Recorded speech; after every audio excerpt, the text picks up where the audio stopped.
اگر chief minister interest نہیں لیتا عوام کی جان اور مال کی حفاظت کا تو پھر وہ چیف منسٹر جو ہے وہ فیل ہے، بیکار ہے. وہ جو مرضی کرے اس کو کوئی اچھے نام سے یاد نہیں کرے گا. عام افسر سے پوچھیں، کسی اعلیٰ پولیس افسر سے، وہ یہ کہتا ہے جی کہ ہم تو بڑے جان جوکھوں سے ملزم کو پکڑتے ہیں، عدالتیں چھوڑ دیتی. دوسرا موقف یہ ہے کہ وہ یہ کہتے ہیں کہ جناب گواہ بھاگ گئے، وہ پیش ہی نہیں ہوئے عدالت میں. کیا پولیس کا یہ کام نہیں ہے کہ گواہ کو تحفظ فراہم کرے اور اس کو عدالت تک لے جا کے بخیر و خوبی بحفاظت گھر تک پہنچائے، تاکہ یہ پراسیکیوشن کا سسٹم جو ہے، تفتیش کا جو مرحلے ہیں، وہ پراپرلی انجام پا سکے؟ پولیس کو بالکل یہ فرض ہے کہ یہ وہ کرے. اب پولیس کا کنسرن بہت لو ہو گیا ہے. قتل کے کیسز میں بھی ایم پی صاحب پہنچ جاتے ہیں. افسوس ہوتا ہے کہ زیادہ پولیس ملزم کو فائدہ دینے کے لیے چیزیں ڈھونڈتی ہے. آپ کسی ڈی پی او کے دفتر میں یہ نہیں دیکھیں گے کہ وہ سامنے کمپیوٹر رکھا ہے اس نے اور وہ ڈیلی دیکھ رہا ہے، اس کو فیڈنگ ہو رہی ہے. یہ بڑی آسان بات ہے اور اس پہ وہ پوچھ رہا ہے، مانیٹرنگ کر رہا ہے. نہیں دیکھیں گے. اس کے دفتر میں آپ دیکھیں گے 2-3 ایم پی بیٹھے ہوں گے، وہ چائے پی رہے ہوں گے اور جناب تبادلہ کر دو، وہ خوش ہوگا، گپ شپ لگ رہی ہوگی. یہ ہمارے دفتر کا ماحول ہے. اس ماحول کو تبدیل کرنے کی ضرورت ہے. اوور آل اپنے تجربے کی روشنی میں کمپیریٹیو اسٹڈی کریں، کتنے فیصد پولیس اہلکار یا اعلیٰ افسران وہ اہل ہیں، کتنے نااہل ہیں، اور کتنے غفلت کرتے ہیں، کتنے مجرمانہ غفلت کے مرتکب ہیں؟ دیکھیں یہ تو سزائیں تو پولیس میں بہت ملتی ہیں. دیکھیں ہمارے ہاں جو اکاؤنٹیبلٹی ہے سب سے زیادہ پولیس میں ہے.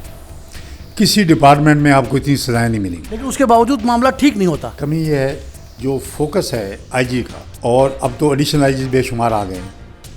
وہ جو ایڈیشنل آئی جی ملے تھے آر پی او لگانے کے لیے، وہ آئی جی نے ادھر نہیں لگایا تاکہ وہ میرے اس کے ہر وقت ایک کمپٹیٹر بیٹھے ہیں یا اختیارات آپ نے نیچے دینے پڑیں گے، وہ سارے انہیں لگا دیے برانچوں پہ جن کو فیلڈ میں ہونا چاہیے تھا. یہ سب سے بڑی کمزوری اور پولیس کی ناکامی کا سبب ہے. اچھا آئی جی جو ہے اس کو کیا ضرورت ہے بھائی، وہ اپنے ذمہ مصیبت ڈالے. اب دیکھیں پنجاب پولیس 2 لاکھ کے برابر ہے. آرمی کے 4 کور کمانڈر جو ہوتے ہیں نا، اس کو 2 لاکھ فورس ان کے پاس ہوتی ہے، ایک آئی جی کے پاس ہے. پنجاب میں اگر 5 لاکھ مقدمہ ہے تو 5 لاکھ مقدمے کو ایک آئی جی دیکھ سکتے ہیں. ماڈل ٹاؤن کا واقعہ ٹی وی پہ آیا ہے. 2 گھنٹے غریب آدمی بغیر وجہ کے، کوئی وجہ نہیں تھی، پلانڈ واقعہ تھا.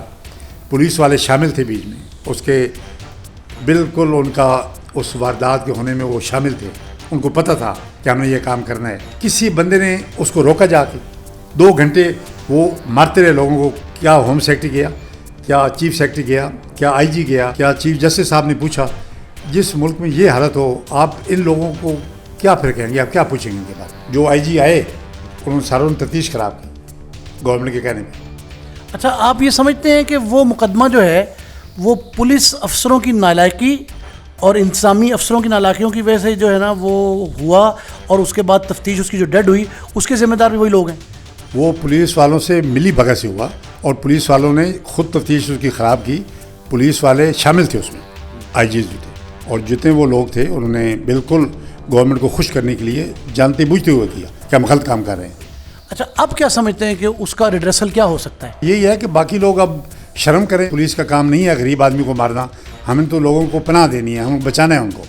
وہ غریب آدمی تھے جن کا بیچاروں کو یہ بھی نہیں پتا کہ ہمیں مار کیوں رہے ہیں. یہ کہتے ہیں نا انہوں نے گولیاں ماری ہیں.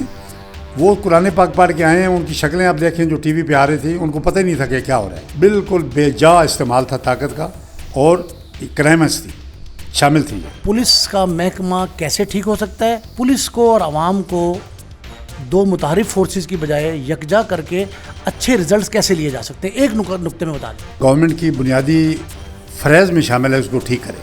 اگر عمران خان صاحب جیسا پرائم منسٹر پولیس آرڈر 2002 جو کہ 100% عوام کی بہتری کے لیے ہے وہ امپلیمنٹ نہیں کر سکتا، تو آپ مجھے بتائیں پھر کس پہ ہم گلہ دیں، کس پہ گلہ دیں گے؟ کون کرے گا؟ کرنا چاہیے. گورنمنٹ کی نیک نامی ہوگی، گورنمنٹ کے ووٹ بڑھیں گے، گورنمنٹ ایم پی صاحب کے ووٹ بڑھیں گے. ایم پی تو دیکھو جی ایک جاہل آدمی ہے، وہ اس نے اپنی اس کو صرف سڑکیں بنانی ہیں یا تبادلے کرانے ہیں، اس کے آگے اس کو کچھ نہیں ہے. یہ ابھی آئی ہے آپ کی وائرس آئی ہے، کوئی آپ نے دیکھا ہے کوئی ایم پی گیا کہیں کراچی میں کچھ ہوا ہے؟ کسی ایم پی کو دیکھا ہے آپ نے؟ بھائی آپ اپنا رول بدلیں، پبلک کو سیو کریں، پبلک کو سرو کریں. اب آپ کا یہ رول نہیں ہے، یہ رول نہیں چلے گا. یہ رول اگر آپ رکھیں گے تو یہ نظام پھر بیکار ہے، اس کا کوئی فائدہ نہیں ہے. بہت شکریہ میئر ظفر عباس لک صاحب، آپ نے ہمارے ذریعے عوام تک وہ باتیں پہنچائی ہیں جو آج تک محکمے میں مخفی تھیں، اور جو تجربات ہمارے ساتھ شیئر کیے، ہم آپ کے بہت مشکور ہیں. نئی مصطفیٰ کو اجازت دیجیے. اللہ حافظ.